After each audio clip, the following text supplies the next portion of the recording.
Magandang hapon sa inyong lahat. Kami ang Pangkat-4 at ito ang mulat na pagbatid, pagsupil sa maling impormasyon. Ito ay isang podcast na nagtatalakay sa masalimuot na mundo ng misinformation at fake news.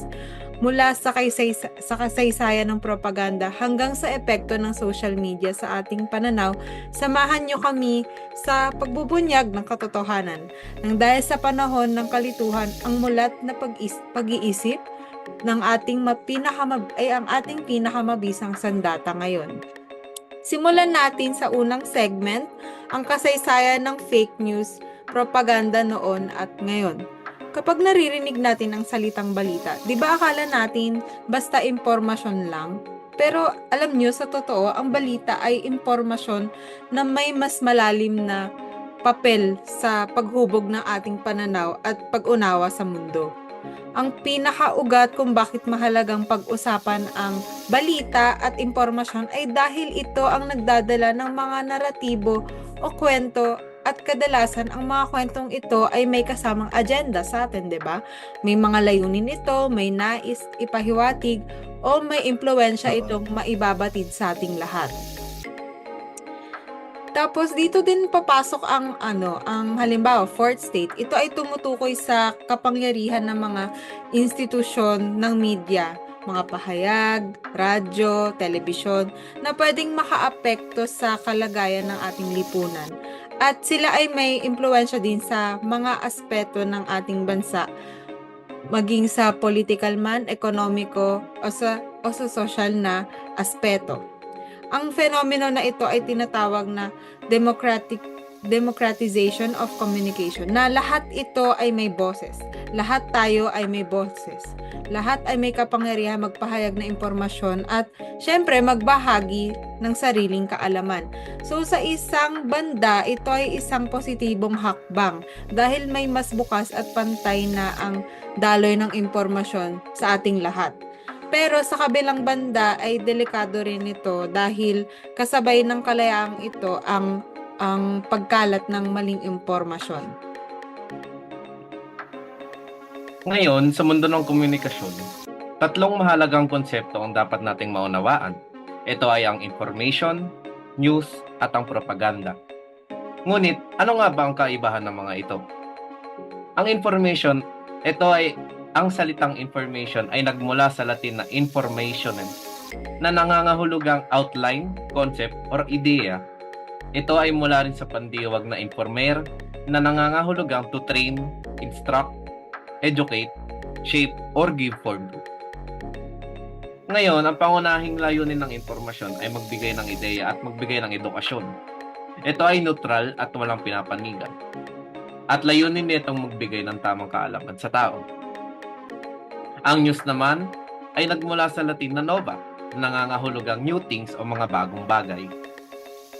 Ang balita ay nakatuon sa mga bagong pangyayari, kagaya na lamang ng mga balita na mayroon tayo ngayon sa GMA, sa ABS, kahit online na lang, ay meron pa rin itong mga news segments. Dapat itong iulat ng tumpak at walang kinikilingan upang magbigay ng malinaw at maayos na pangunawa sa mga tao. Ang panghuli ay ang propaganda. Ang propaganda ay nagmula sa Latin na propagare, na nangangahulugang set forward, extend, spread, at increase. Sa makabagong paggamit ito ay isang paraan ng pagpapakalat ng impormasyon, kadalasan para sa pampulitikang layunin. Ang propaganda ay may narrative o kwentong sinusundan. Madalas itong may bahid ng bias upang impluwensyahan ang paniniwala ng mga tao. Ngayon, sa konteksto ng makabagong panahon ngayon, sa mabilis na daloy ng impormasyon ngayon, kung saan halos lahat ng tao ay may kakayahang magsalita dahil sa social media at ang magpahayag ng kanilang opinion online. Hindi may iwasan na may kumakalat ng balitang may bias o mali or ang fake news.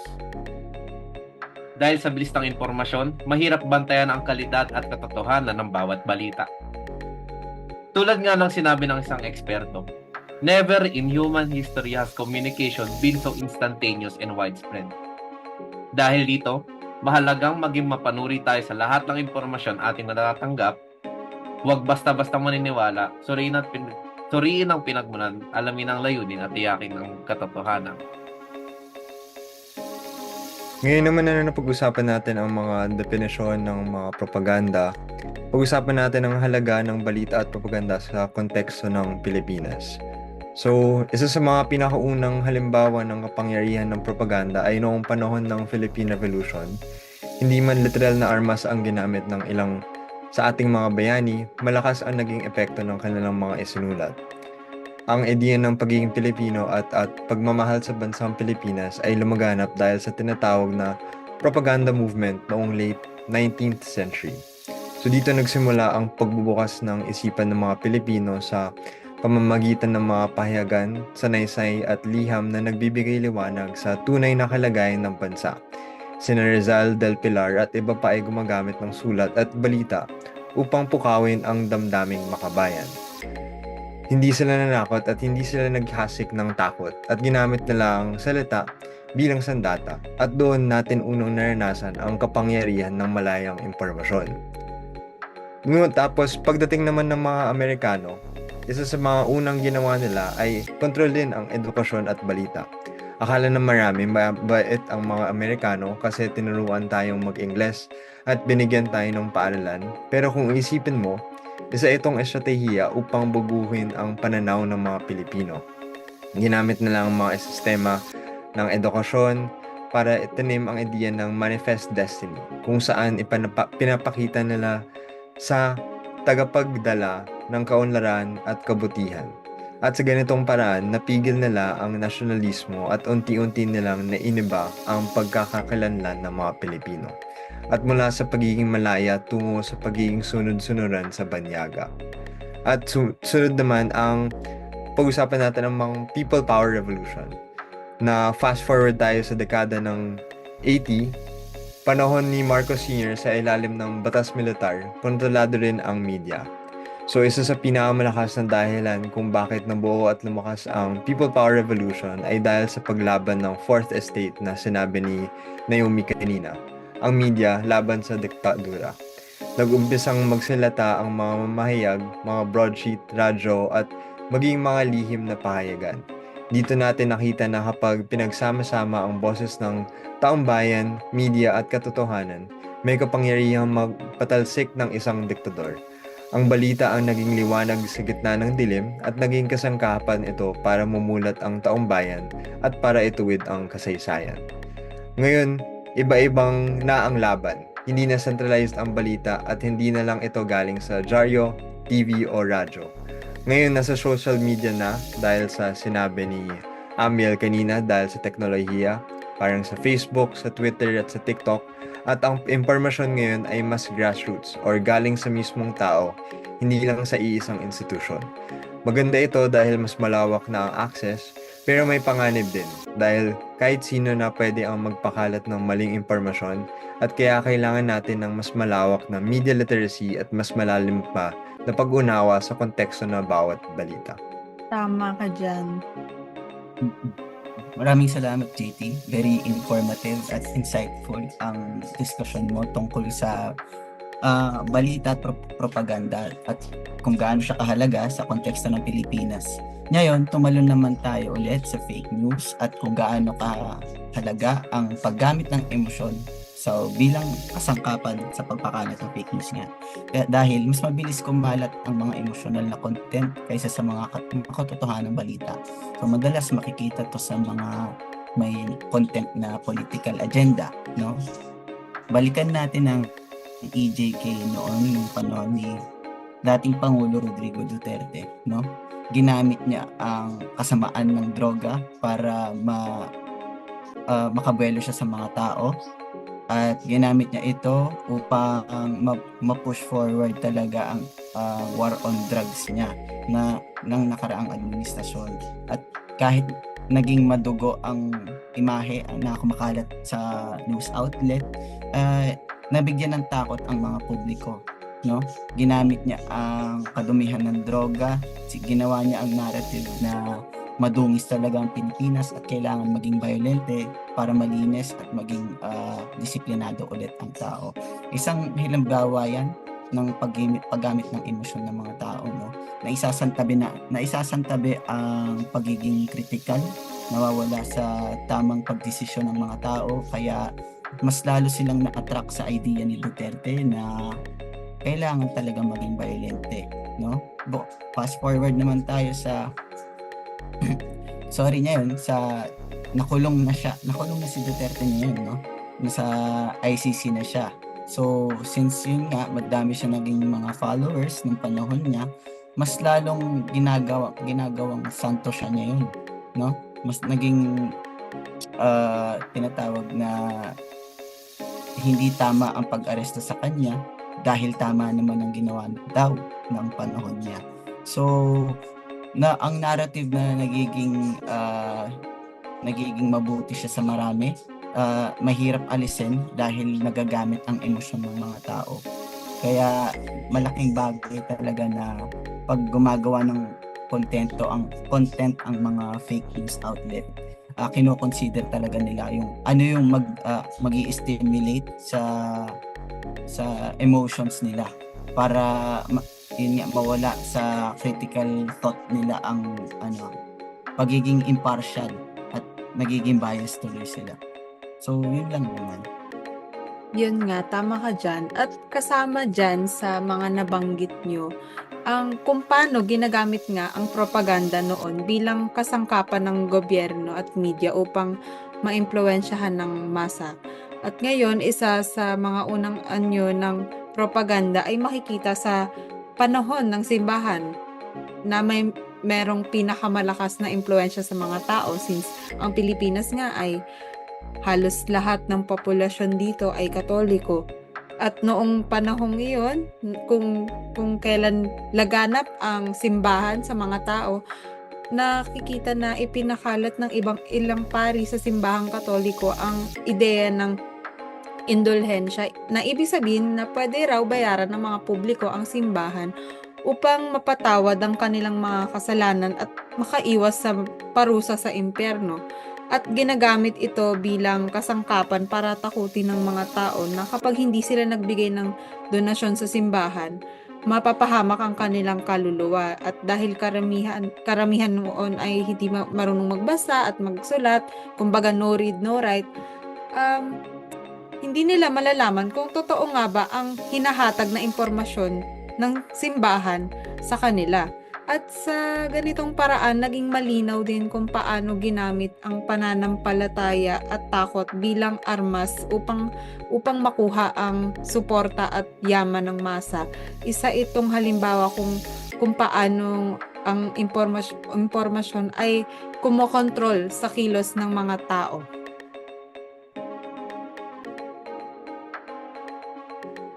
Sorry. Thank you, Naomi. Very insightful muli. Balik naman tayo sa tinatawag na halimbawa na propaganda sa iba't ibang lugar. Hindi lang yan dito sa bansa. So, punta muna tayo sa grassroots level, no? Dahil malapit na ang eleksyon, nagkakalabasan na ng mga diskarte ang mga political figures, no? Gamitin natin yung isang context dito sa amin sa Marikina City. Ang running for congressman na si current Mayor Marcy Teodoro, biglang nagkaroon ng disqualification, filed for disqualification sa ombudsman dahil nagkaroon daw ng mishandle of funds noong 2021. No, hindi ba kayo nakapagtataka na ang tagal na ng kasong nun pero hindi lang lumabas kung kailan nag-e-election na ulit.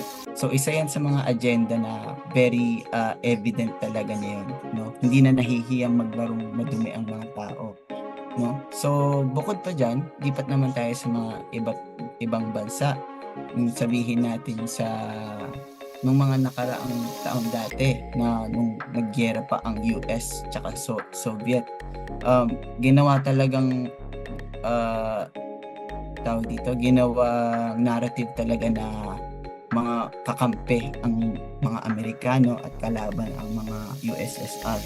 So malaking bagay na isa sa mga pinakamalaking halimbawa talaga yun na may ginagawang mabuti ang isang bansa. Ngunit pagdating sa giyera, walang may tama doon dahil may nadadamay talaga ang mga mamamayan.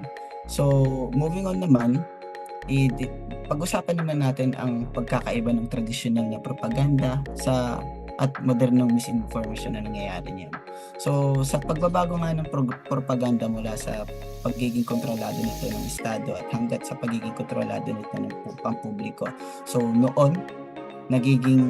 wala pa ang TikTok, wala pa ang YouTube, ang outlet talaga for news and information ng araw, word of mouth, dyaryo, television, mga poster. So, ito yung mga bagay na kayang kontrolin ng mga Estado. Walang hindi gaano nakakagalaw masyado ang tao at ang mga informasyon na very sensitive minsan hindi umaabot sa taong bayan yan dahil baka lalong maapektuhan ng mga nakaupo sa gobyerno noon. Pero dahil ngayon, marami na tayong outlets online, katulad nga ng TikTok videos, pati na rin mga online influencer, no? Nagiging source of both fake news and credible news na sila. Ang benefits naman dito is madali na umabot sa tao ang gusto ipaabot sa tao. Ang problema nga lang is hindi natin ma-regulate at kahit gaano ka maghigpit, hindi mo mapipigilan lahat kung alin talaga ang totoo sa fake news. So dahil nasa topic na tayo ng fake news ngayon, dahil sabi ko nga kanina, sa panahon ng social media, mabilis na kumakalat ang impormasyon. Ngunit lahat ng ating mga nababasa ay hindi nga totoo. At marami dito at kadalasan ay ang clickbait. Ngayon, ang clickbait ay ang mga balita na may mapang-akit na headline upang makakuha ng maraming views, shares at clicks. Mga halimbawa nito is yung parang yung mga sinabi nila Naomi tsaka ni Passion kanina. Yung sinasabi ni Naomi, yung pwedeng click, yung sinasabi niya na if hindi ka nagbayad, pupunta ka ng impyerno. Pagka nagbayad ka, pupunta ka ng heaven.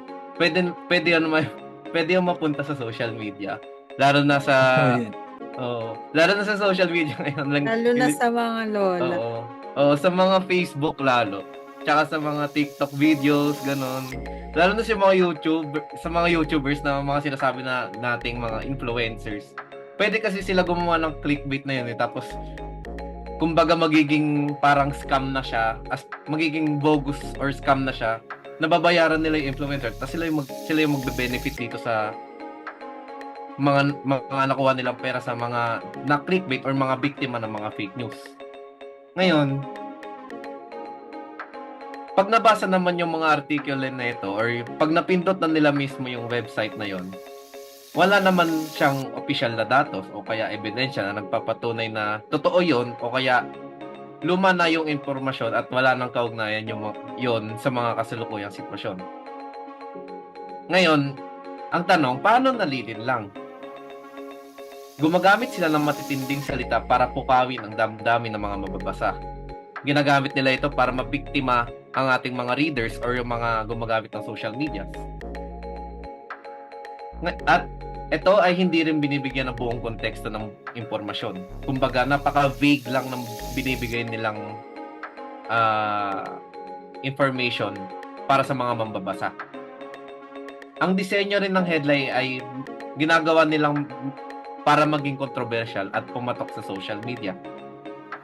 At sa bawat click natin, may kumikita sila mula sa ads o iba pang online revenue. Paano tayo makakaiwas sa mga ganitong clickbaits? Suriin natin ang source. Alamin natin kung saan ito nanggaling or kung totoo ba yung mga sinasabi nila. So yun, Basahin ang... Ano yan? Pasensya.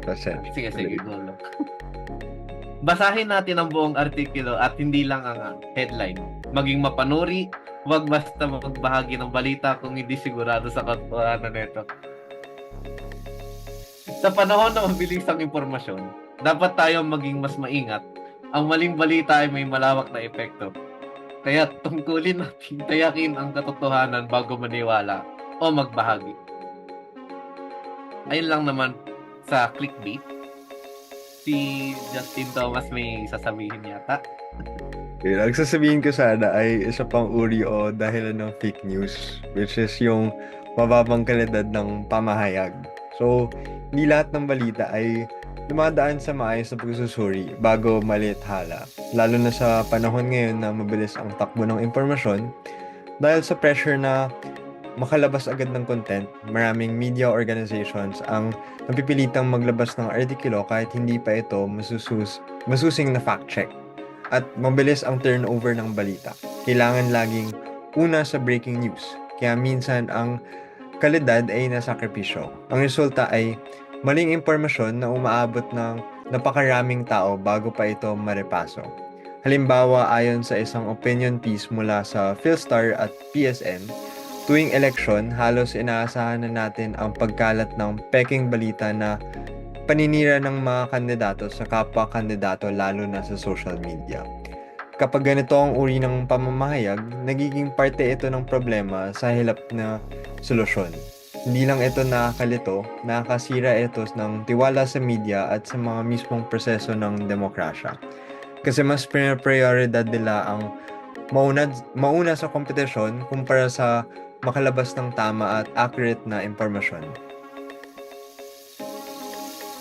Para palawakin pa yung mga nabanggit nyo, nakita na isa sa mga pinakakaraniwang anyo ng fake news ay ang mga mapaninlangan na headlines, di ba?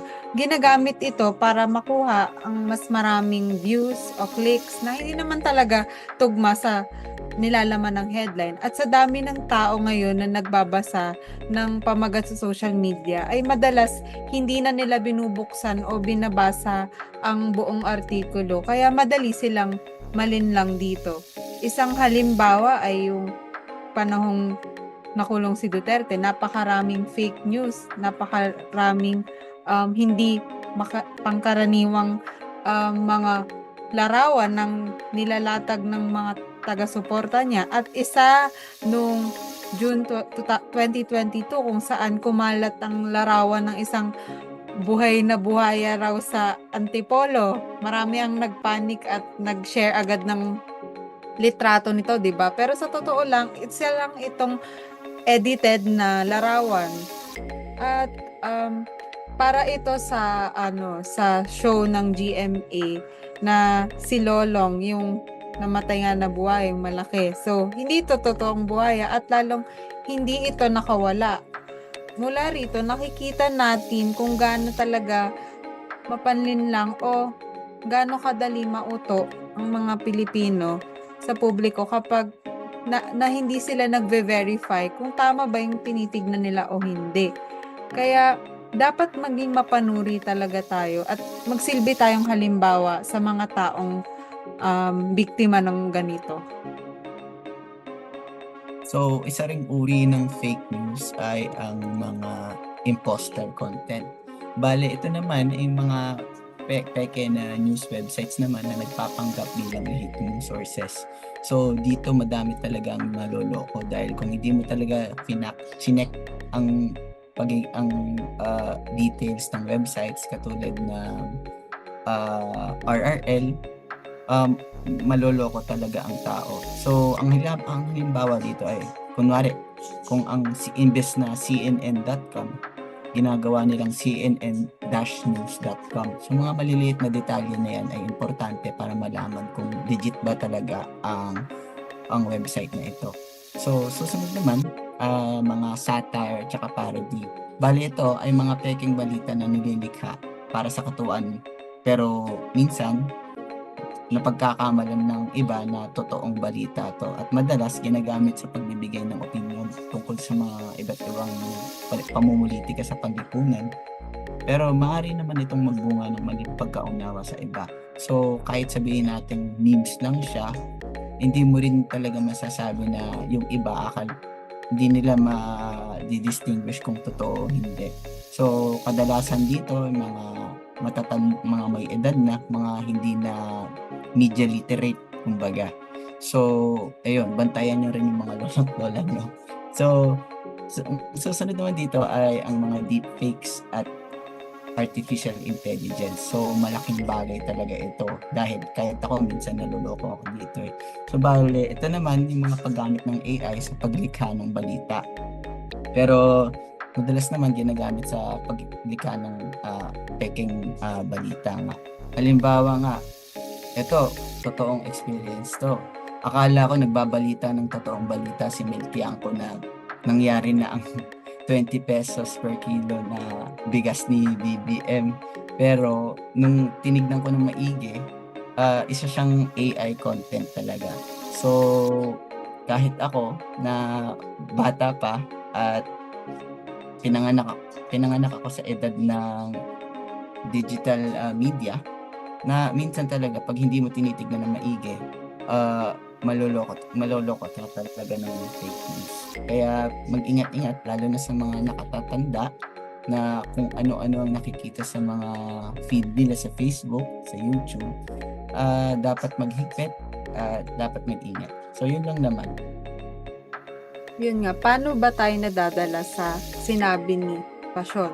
So, nadadala tayo dito dahil sa social media algorithms. Ito yung mga platform na highly engaging content sa mga tao. Siyempre, mga Filipino, mahilig sa memes, di ba? Mahilig sa mga nakakatawang mga content. So, sa panahon ngayon, malaki ang bahagi nito dahil kumakalat ito sa mga sikat na plataforma katulad ng Facebook, Instagram at TikTok. At ang mga algorithms nito ay nagiging disenyo para ipakita sa atin ng mga content na mas engaging. Ibig sabihin, mas nakakatawa, mas emosyonal, o mas controversial. Kasi marami rin sa atin na gusto ng chismis, di ba?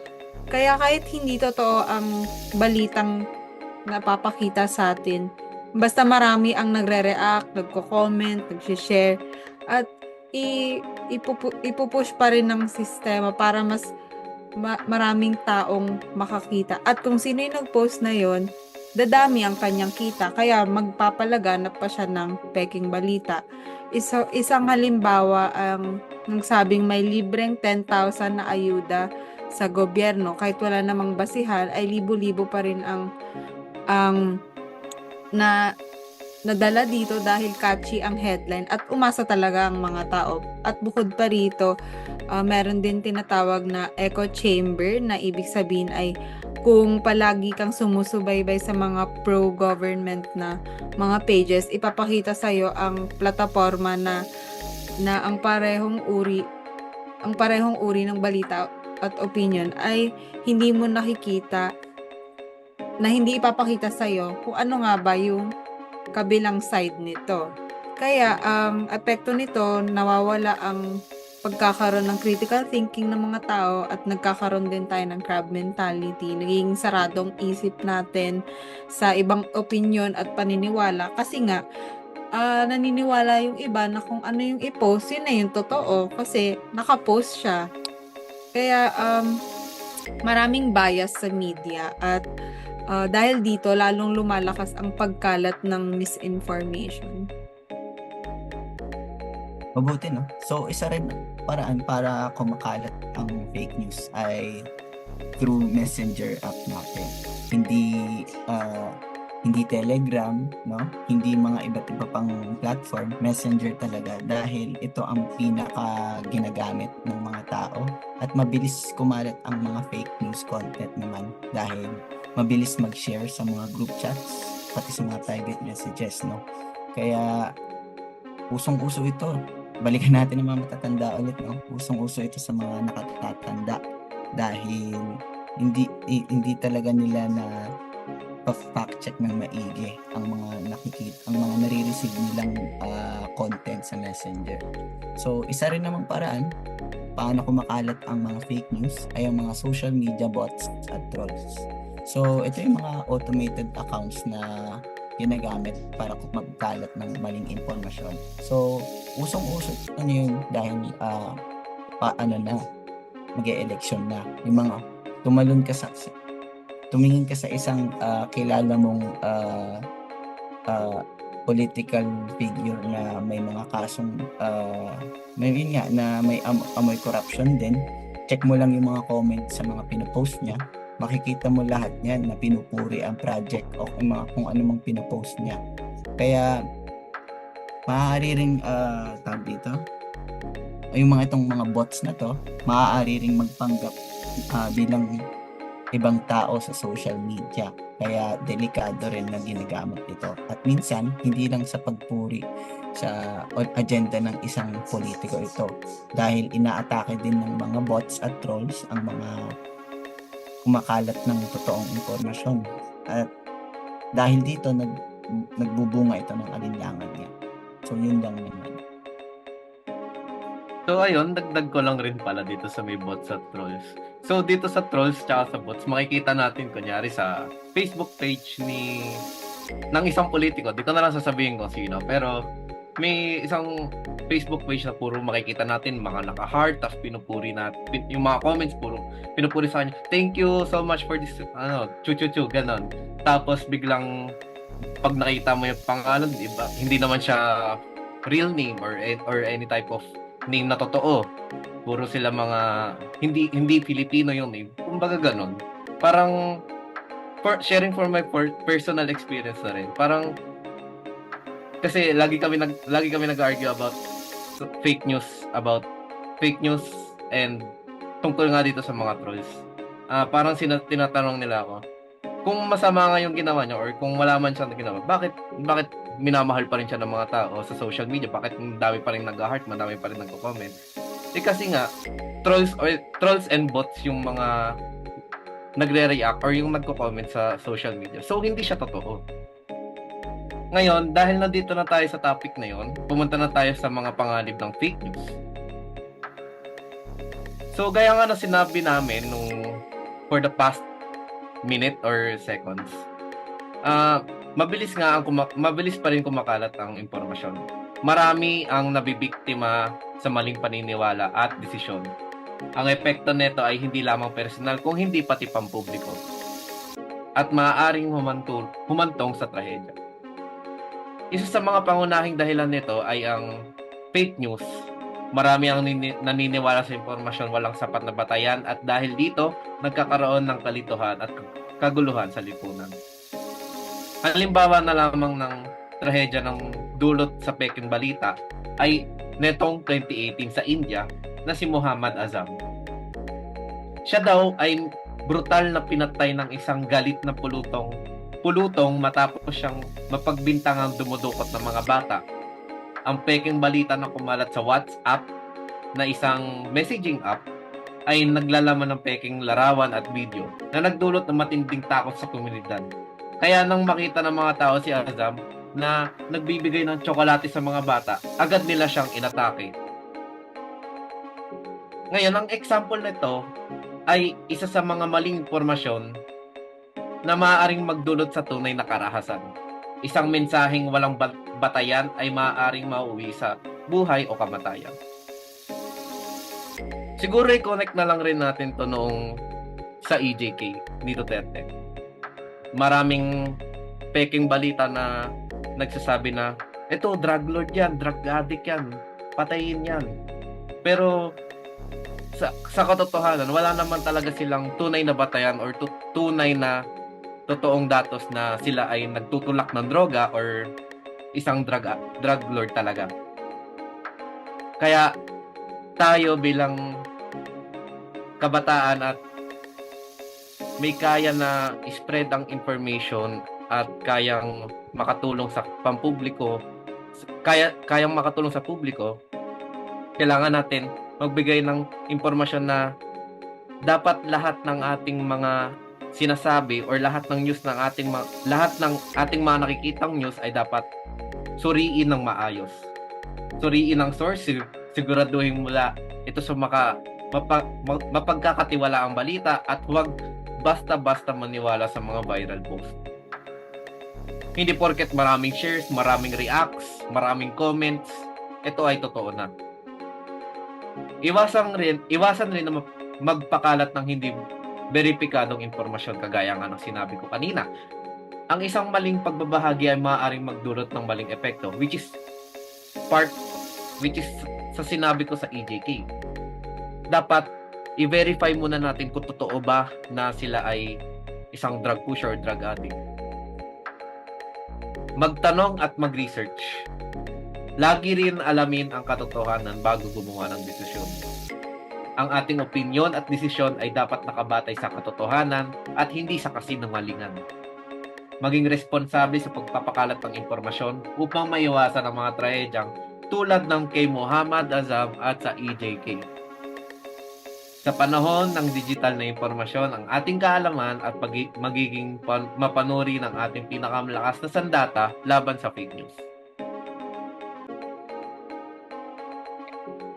So, isa pang panganib na konektado rin o parang side effect na pinag-usapan na panganib ni Amiel ay ang paggamit ng fake news sa eleksyon at publika. So sa panahon ng halalan, isa sa mga pinaka-ginagamit na taktika ay ang misinformation o ang sadyang pagkalat ng maling impormasyon para manipulahin ang boto ng mga tao.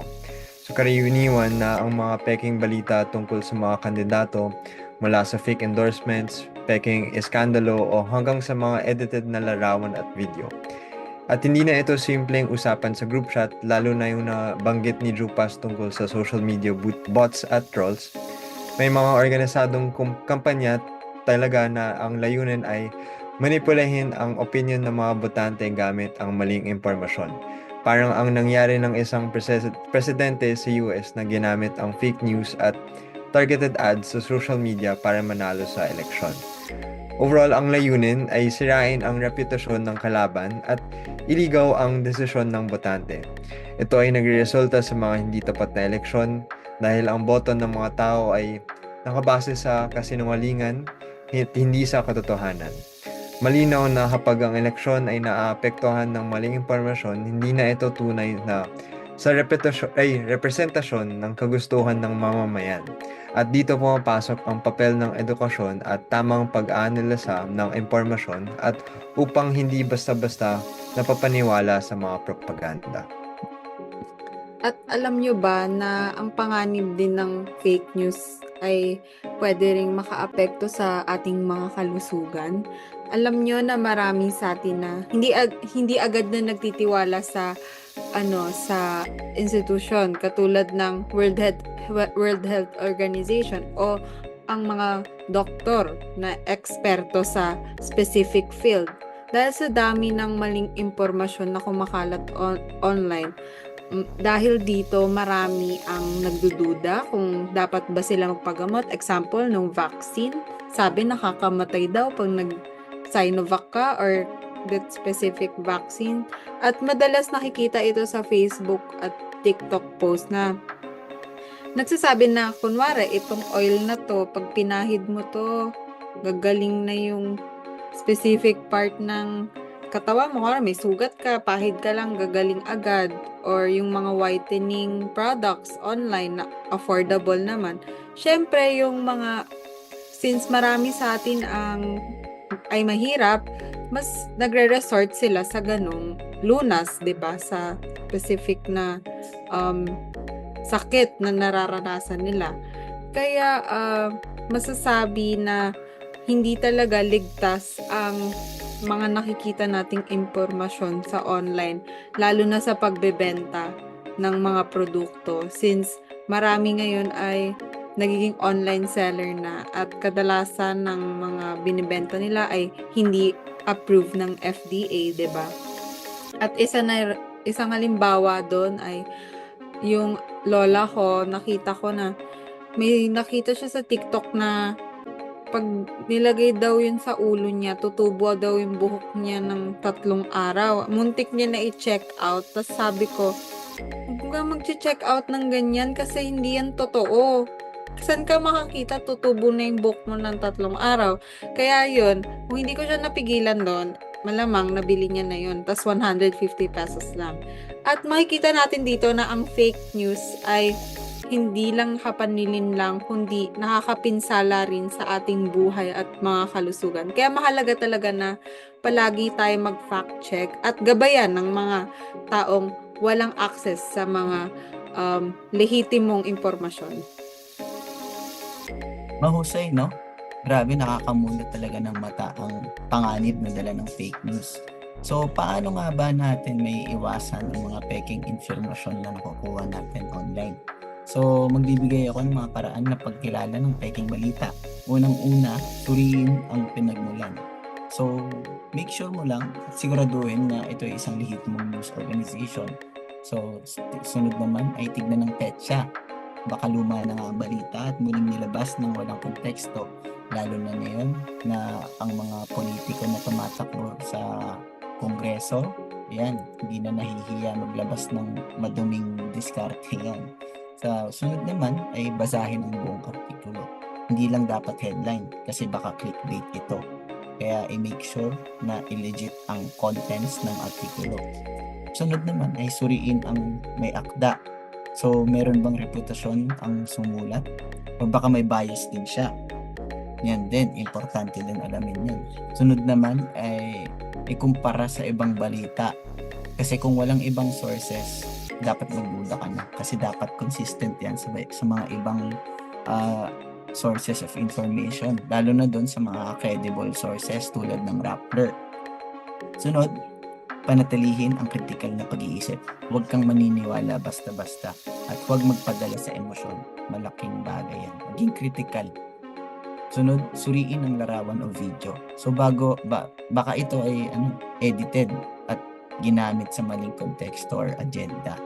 Lalo na ngayon na ididiin ko talaga ang politika dahil election na. No? Gagawin talaga ng mga yan ng lahat para maupo sa politics. And lastly naman, gamitin ang fact-checking websites. Meron dyan ang Rappler. Tawag doon Rappler Fact Check. And meron din isa, tawag naman ay Verifieds. Madami yan. Masa-search naman sa Google. So, dahil tinidiin ko nga ang election, dapat, paano ba natin masisigurado na tama ang impormasyon sa upcoming election? Paano natin malalaman kung totoo ang sinasabi ng mga namumulitika? So, firstly, dapat i-check kung official ang sources, gaya ng COMELEC. Susunod naman, ay yung paggamit ng trusted news outlets. Madami yan, GMA, ABS-CBN, CNN Philippines, Inquirer, at iba pa.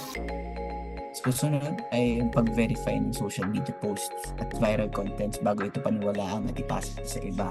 So, bago mag-share, make sure na totoo ang content. And lastly, is paggamit ng tools tulad ng Google Reverse Image Search. So, ginagamit ito para sa mga peking larawan o videos na ginagamit sa AI or sa mga AI na para sa agenda. So, yun lang naman. Ngayon, paano naman natin matutukoy kung ano ang ibig sabihin ng misinformation at disinformation? Ang misinformation, tinutukoy nito kung mali o mapanlinlang ang impormasyong ibinahagi. Hindi dahil masama ang intensyon nito, kundi dahil sa kamangmangan o kakulangan ng tamang kaalaman nito o wala itong proseso bago ma-publish online. Madalas ang information ay nagmumula sa simpleng pagkakamali. Hindi nga na-verify pero naipapasa agad sa iba. At ang resulta, hindi sinasadyang naliligaw ang mga tao dito. Ang halimbawa ay ang pag-post ng pagkain ng bawang ay makakaiwas sa COVID-19 at sinusuportahan nito ang mga larawan at mga teksto na mukha talagang lehitimo dahil sa takot at pag-asa na makahanap ng natural na lunas dahil nga nadala na ang mga tao sa side effects ng vaccine na hindi naman legit. Marami ang naniniwala pero sa totoo lang wala itong scientific evidence katulad ng lunas ng vaccine, di ba? At ito ay simpleng halimbawa ng misinformation na walang masamang intensyon pero maaari pa ring magdulot ng panganib sa mga tao. Kapag naman sinabi nating disinformation, ito na ang mas mapangalib na anyo ng maling balita dahil ito ay sinasadya. May layunin at may intensyon na manipulahin ang isang isip ng tao. So sadyang nililikha o kumakalat upang linlangin ang iba at ginagamit para sa propaganda, paninira o pagkontrol ng opinion parang sa sinabi ko kanina sa eleksyon at politiko at mas nakakasira at mapanganib dahil sa sadyang intensyon. At mga halimbawa nito ay isa ay pag-post ng peking video laban sa isang politika para sirain nga ang reputasyon ng isang tao at impluwensyahin ang opinion ng mga botante. At isa pa ay ang pagbabalita ng peking coup d'etat o bomb threat. At ito ay para takutin ang publiko at pilitin ang gobyerno na sundin ang gusto ng mga gumagawa nito. Sa disinformation, malinaw ang agenda. At kadalasan, ito ay ginagamit ng mga taong nasa kapangyarihan o gustong magkaroon ng kapangyarihan. Kaya dapat tayong maging alerto, mapanuri at laging handang mag-fact check. Sa panahon ngayon, mabilis ang balita at viral na content, madali na tayo lahat malinlang at madala. Minsan, kasinungalingan ay nakakaabot sa matinding emosyon, catchy headlines at mga gandang graphics. Pero sa huli, tayo pa rin ang may responsibilidad bilang tagabasa, tagapakinig at tagapabahagi ng mga impormasyong ito. Ang pagiging mulat ay hindi lamang tungkol sa kung ano ang alam na natin, kundi kung paano ba natin sinisiyasat ang bawat impormasyon. Kaya sa bawat share, like, comment, isipin ba natin, totoo ba ito? Saan ba ito nanggaling? O kaya naman, paano ba ito makakaapekto sa atin? Sa ating lahat. At yun ang aming nais ipabatid sa inyong lahat. Kami ang Pangkat 4, nag-iiwan sa inyo ng isang paalala na sa gitna ng ingay ng impormasyon, ang mulat na pag-iisip ay ang tunay na lakas. Maraming salamat po sa lahat ng nakikinig at hanggang sa muli. Mulat na pagbatid, pagsupil sa maling impormasyon.